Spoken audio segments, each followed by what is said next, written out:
For both of you guys, just what do you feel like you guys got out of a game like this? Coach was saying it today. We're on our momentum, coming from the Missouri game. Actually, the game plan really well against them. Came out with a big-time dub, and now today we're just trying to, focus on the right stuff, focus on our game plan. More working on us type of thing, so going into playing top team in the nation and top team in the Big Ten. Now we're going to Oregon. Yeah, we were practicing all week. After the Christmas break, we needed a game like this to keep the momentum going after after the Missouri game, and it'll help us in the upcoming games. Kylan, what's the feeling like to get the triple-double and just the process of hunting that and then having it happen? That was awesome. When Keen got in, too, I told him I wanted to make sure I got him the last shot for the trip dub. It was just, like I said for TV after the game, it was kind of surreal for me being in the stands and now being in that jersey on the court. But yeah, it was an unbelievable moment for me and my teammates and then the staff believing in me and keeping me in the game to try to go get that. Kylan, when did you know you were close to the triple-double, and then did you think that Coach was going to sit you there? I think maybe a sub came in for you, and the crowd started to boo a little bit or something. I saw that I had like 7, so I was focused on the double-double, and then all of a sudden I looked up, and I was like at 9 and 8 with assists and everything. So at that point, I was just asking Coach, like, yo, just let me get 2 more assists and 1 more board and get me out the game. But yeah, I thought he was going to sub me at one point, but the crowd made him change his mind, I heard. Yeah, for Kylan. I know the teams have changed a lot, but you're the only guy in the roster that's been to Oregon, been to Washington. What do you expect from the trip to the Pacific Northwest as Big Ten opens? That trip is hard.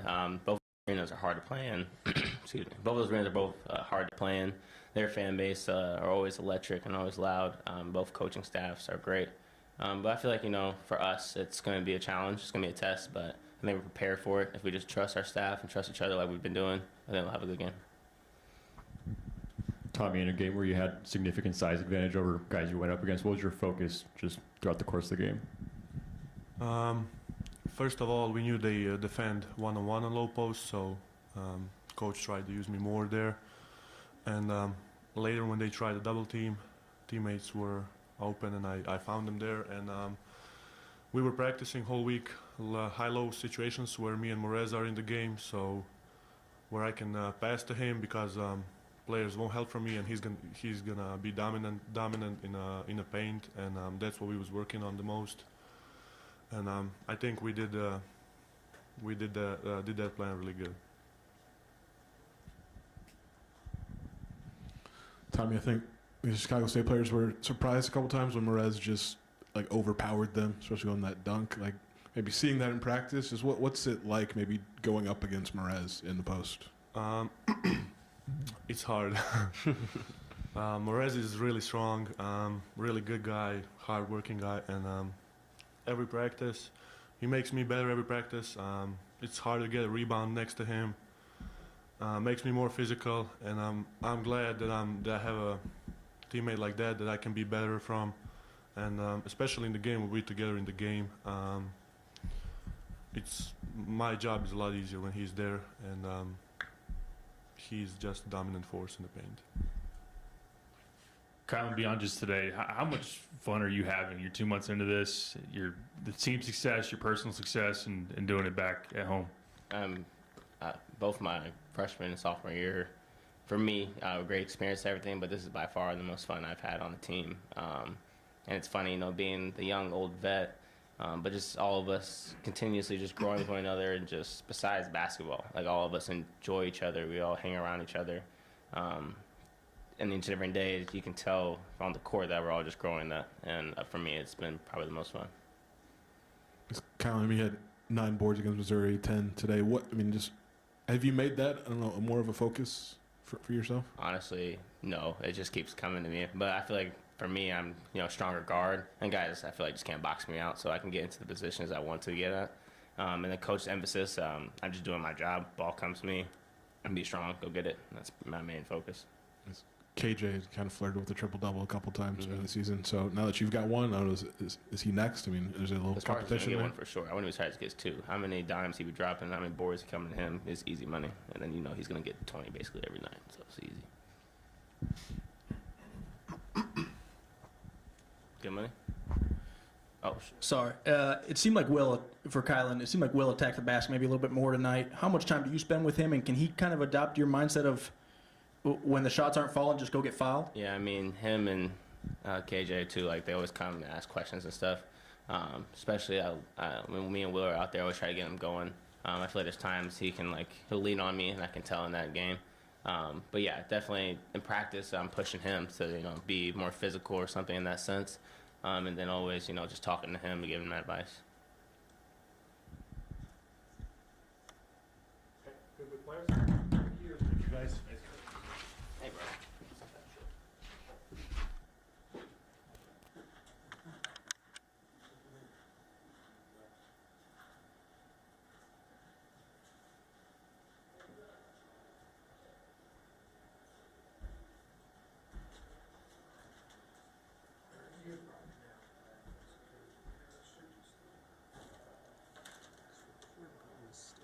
No, really?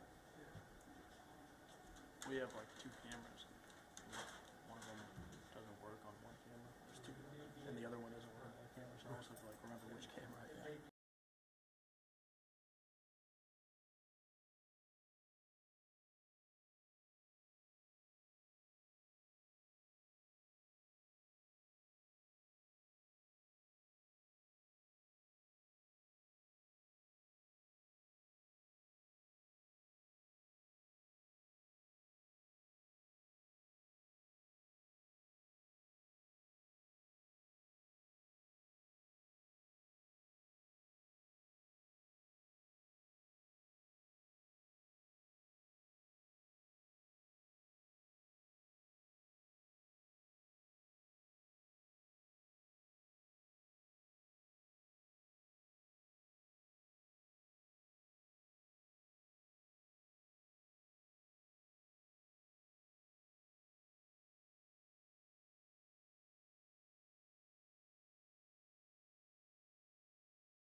Momentum, key word. It's all we've talked about for the time since we've been back, was carrying over the momentum from the Missouri game, Christmas break. Enjoyed that time, and then just continuing to build. I love the start of our game tonight. Tommy obviously got us off to a really quick start. I thought we did a great job handling their five-way switching and taking advantage of that with our size. And then I thought defensively we were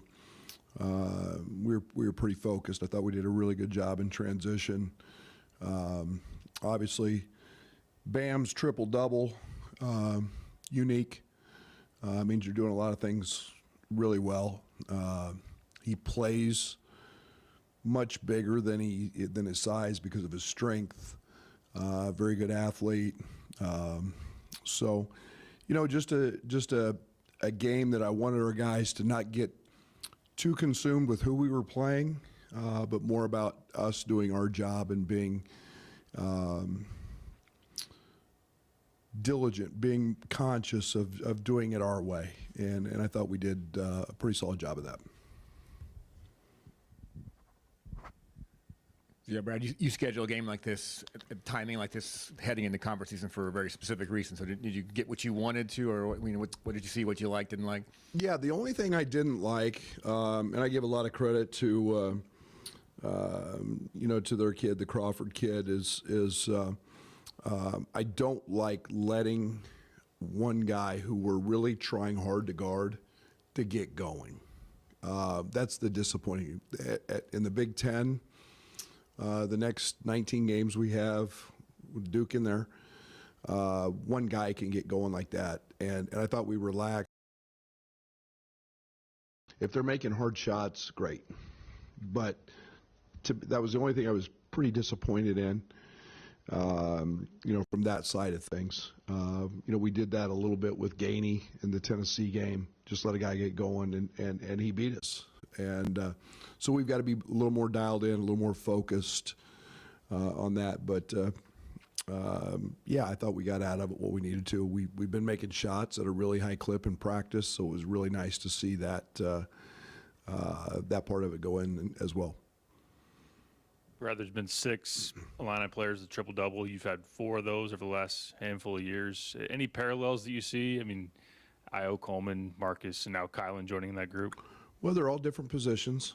I guess you can consider Kylan, an Io, but it's really hard to do from the guard spot, I think, to get rebounds in a 40-minute college game. I think that you're relying on the others to make shots. And then it's, in a high possession game like today was maybe a little easier, but not to be detracted from. So, I just think it's a heck of an achievement. It speaks to the unselfishness. It speaks to the winning attitude that I think all those guys have had and been a part of in their upbringing. So, my hat's off, and it's really nice to see. I left him in a couple of minutes longer than I hoped to, but he deserved that opportunity. It's really hard to do. Maybe the focus on momentum, since you guys got back together, was that to preempt losing, or did you see something when you came back, or just to? No, I just thought it was a really high-level game. Missouri's good. They got a really good basketball team, and we did a lot of things really well through that game, and it was a Sweet 16, Elite 8 type environment, atmosphere.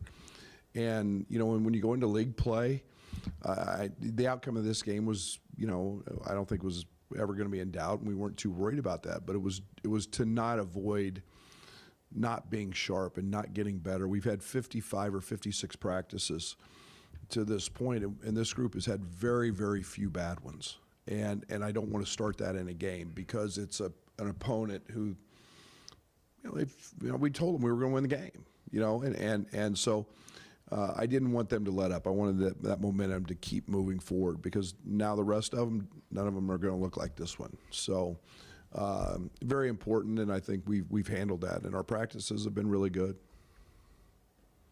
Welcome back, Neil Ganta, as Director of Player Personnel. I guess, how does that change your job with how the college basketball landscape is changing? Yeah, you know, it's great to have Neil back. Neil's one of the he's one of our guys. You know, I've known Neil since he was you know, a young kid and in Manhattan, Kansas, hanging around with Tyler, running around the house, and obviously very intelligent. You know, he got his master's degree here in analytics, and then having the experiences he had tremendous relationships with our players.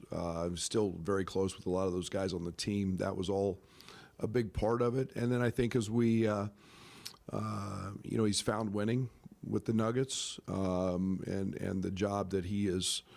You know, had with them in terms of elevating up through the ranks there, and I think it's a great opportunity for him. He's so well liked by the players. He's young. He's you know, he's vibrant. He's smart. So you know, I think we can move forward knowing that with all this incoming, we hope April 7th, that there's some changes. But I think with all the upcoming changes, I think that. He's the perfect in the perfect spot for that. Coach, a couple for you in the back, but it looked like you sent us up for Kylan. Did the crowd change your mind there? Well, I didn't. You know, you're always panicking as a coach that you don't want to you don't want to do anything to get him hurt. You know, I had Keaton at the table, and it's amazing, you know, how oblivious sometimes I get to things in the moment. I get a thought, and it's, you know, and so I definitely heard the crowd, and what an awesome crowd. I mean, that's why I want to be the basketball coach at Illinois. It was a blustery, nasty, ugly day, and, you know, and I look up, and those top two rows are slammed, and the Orange Crush tickets are gone, and there's people there, and so I thank them. But yeah, you know, it's really hard to do, and I definitely heard them. And then it seemed like Will maybe attacked the basket really nicely a couple times today. Was today a good day for him, and how much has he learned from Kylan on if the shots aren't falling, just go get fouled? I hope a lot. He's really good at it. One thing that Will Riley does at an elite level, and that's get to his spots. And maybe as good as any freshman outside of KJ that we've had here in terms of just being able to get to his spots. And I think as he's understanding that getting fouled is a really, really good thing instead of degree of difficulty or, you know, changing release points. Just getting fouled is a good thing. So more importantly, I was really glad to see him because he's a really, really good shooter. I was really glad to see that three ball go down. Brad, with Neil, what specific responsibilities do you really want him to wrap his arms around? Is there a feeling out process still with some of the new changes coming and how that plays out? No, I think with Marty here and Josh and there's been a lot of conversations.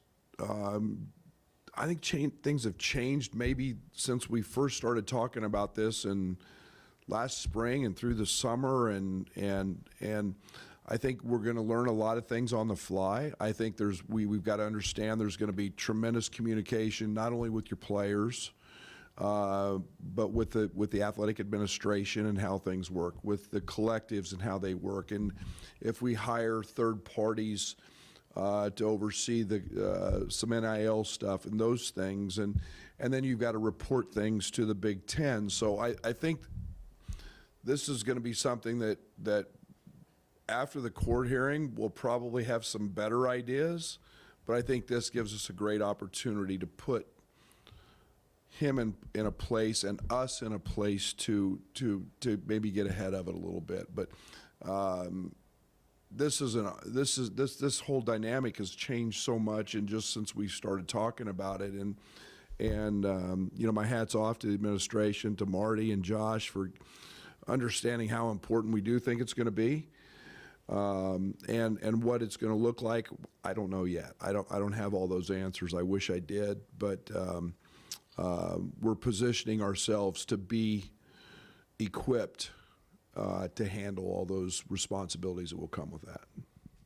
That's a really crappy answer for a question that probably deserves more, to be very honest with you. I don't have all the answers yet. Do you nitpick a little bit more in a game like this? Yeah. I'm a really bad coach in these games, and I am because I'm a glass half empty guy, too much. I want the game to be played the right way and played perfectly. I didn't like the start of the second half at all. The outcome was never in doubt, but it's always about playing against ourselves and the standard that we set.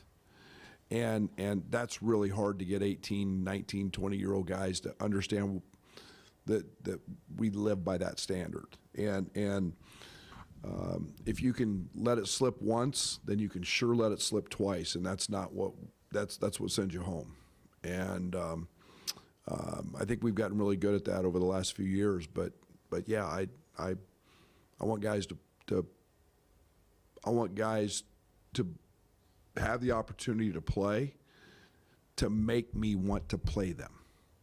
And I expect that to I expect them to go in and do what we do, so that, man, I have a decision to make, say, man, I want to play this guy because he's doing it in practice, he's doing it here. And so, yeah, I'm not very good at him.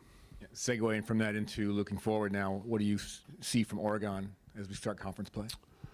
I will say this. They've, I think, won more Pac-12 championships. Dana Altman's one of the best coaches in the country, and that's a very short list. He's had great players. I've not been there, so it's obviously our first trip to the Big Ten West Coast teams. But I know that you're going to get a team that plays really, really hard. I've just seen bits and pieces. They beat Alabama, so that got my attention early. And Dana's going to mix up defenses. He's going to press. He's got really good players. So I expect it to be like every other Big Ten game, just a hard fought. You're going to have to play really hard if you want a chance to win. And yeah, it's a challenge. I mean, you had a trip, sort of an extended trip like this last season, but I mean, going from New Jersey to Manhattan is a little different than Eugene to Seattle. Just what are you looking to, maybe, I don't know, forestall with being out on the West Coast for almost a week? Yeah, I think it's once you're there, you're in your own world. It does that part of it's there. It's that now it's the coming back, and it's that part of it is what makes trips challenging. And you hope you have travel's easy and so on and so forth, or as easy as it can be. You hope you don't have any of those. I was heard about the Raiders today, going to the Saints, and had 12 hours worth of flight issues and got in at 1 o'clock in the morning for a noon game today, and you hope you don't have those issues. But again, they are what they are, and you get there, and we'll handle the situations. It's a unique because we got 2 days in between. But yeah, we'll be learning a lot on the fly as well, because we don't usually have 2-game extended periods where we stay out in league play. Hello, Coach. Question from Lithuania. First of all, season's greetings from a friend of yours, Marius. Mate, season's greetings to Marius. And I represent Lithuanian Basketball Federation, so first of all, we want to thank you for doing such a great job with Kasparas Yakas. So the question would be, I guess, could he be ready to play men's national team coming summer? I think he was ready last summer, this summer, anytime he wants to be. Very, very honored to be able to coach him. I appreciate the question. He has exceeded, and to be quite honest, surprised how well he's made the adjustment. That's a tribute to everybody over there who's coached him. He's physically very strong for a young 18-year-old. That's enhanced his abilities a great deal.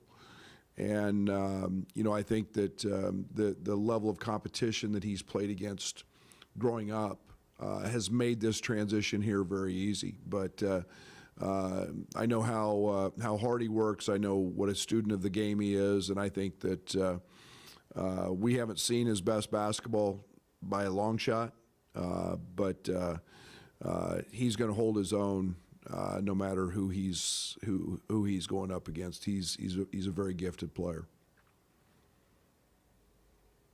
Thank you.